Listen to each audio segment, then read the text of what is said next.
What up? Coach Lynn's here at Wisconsin Sports Performance and just wanted to reach out as a topic has been popping up a little bit when it comes to middle school and high school lifting. And want to talk about some myths of it and some benefits of it. And with my background, I was a high school strength coach for 2 years and a collegiate strength coach for a decade. So I have a little bit of background, a little bit of knowledge when it comes to the weight room. When it comes to the high school sector, one of the first myths that you'll hear is that lifting is bad. Whether you hear from a coach, a parent, or somebody else, lifting is bad. Big one, stunts your growth. That has been disproved a long time ago. Lifting weights will help bone density and help your muscles fire more together than it will do stunt your growth. You're not going to be maxing out when you first start it because you have to learn techniques. You're not just going to come in and max out. So with that, learning the techniques of it, you're going to just develop and even help out tendon growth. So it can help then prevent injuries down the road. Another one, intimidation. Being intimidated by the weight room. Everybody is when you first start off because you don't know what you're doing, and that's what scares a lot of people. Go in there, try it out. You won't be disappointed.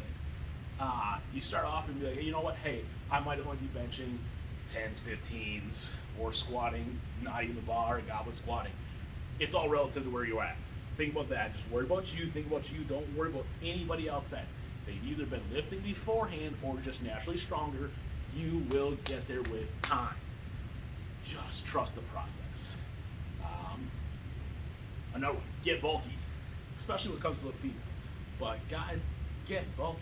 It takes so much time and effort to get bulky. Girls, when it comes to lifting, ooh, my favorite analogy ever. When girls lift, it's like taking hamburger meat, balling it up, throw that thing on the grill. See that hamburger cooking. All right, it's turning from that red. All right, now it's turning more brown. You're browning it up. Is it getting bigger or getting smaller? It's usually getting smaller. And what's dripping off that meat as you cook it? What's that stuff dripping off? The grease, which is also the fat. Very similar to what happens when females lift weights. They come in and the fat's going to drip off the muscles, and all that's left is their muscle. So your body fat percent is dropping down, and you're building more muscle. You're not getting bulky. You're staying very similar, but your body fat's dropping down. And less body fat. Last time I checked, yeah, that's good for you. Then this one's a little shout out to the coaches, all those high school coaches out there that thinking lifting in season is bad. Here's the deal. Why would you put in all that time, effort in the off season, hit your max, hit your peak out before season, and then once you hit season, you're gonna stop? Well, guess what? You at max out, max strength, it'll last 6 weeks, and then boom, shoot on down. Power, all that stuff to make you run faster, jump higher, 2 weeks, it'll start to fall away. So when your team peaks at about week 4, 5, right in there, maybe last to week 8, potentially week 8.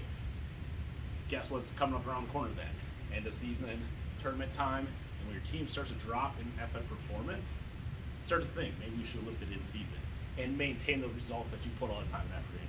There's smarter ways to lift in season, no doubt about it, but you do need to lift in season. Minimum, try getting in twice a week. Try getting in twice a week, barely get one in, just to kind of maintain, but you can actually improve in season if you start going 3 times a week. All right, so talked about the myths of it. Let's go benefits. Whoo! More muscle equals more self-confidence. Prove me wrong. Coming through, what got me in the weight room was going through middle school, people would call me fat boy. I didn't like that, so went to the weight room, started lifting. Again, wasn't intimidated for first, I just started doing it. Over time, that nickname went from fat boy to weight room warrior. Why? Because I lived in there. It was a fun time for me, and had one of our close friends that I went to high school with. He mentioned that when he started lifting his sophomore year, the gains that happened, the strength gain, and how much fun it was, and improved his self-confidence. Actually just got a text. There's a female-only lift group at one of the high schools I was just at, and in a couple months, they've only been lifting for a couple months. The biggest thing they're realizing is the emotional and their self-confidence boost. So improved emotions and thoughts of themselves along with self-confidence boost. Ooh, is that good for high school, especially females? Yes. Another one is a lifelong skill. If you can learn how to lift early, it's going to keep you healthier in the long run. So go out, learn how to do it, learn how to do it right, because that's going to help maintain just a healthy lifestyle. Injury prevention when it comes to athletes, going out. If I can now absorb more force because I'm stronger, maybe an injury that happened might not have happened because body can take on more forces, especially different angles.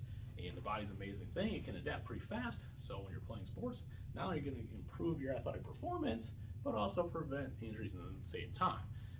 Especially when you're lifting tendon. For me, a lot of injuries come to tendons. So if you can lift and increase that tendon strength, it's going to help you out. Another one, relationships built through iron. Nothing beats them.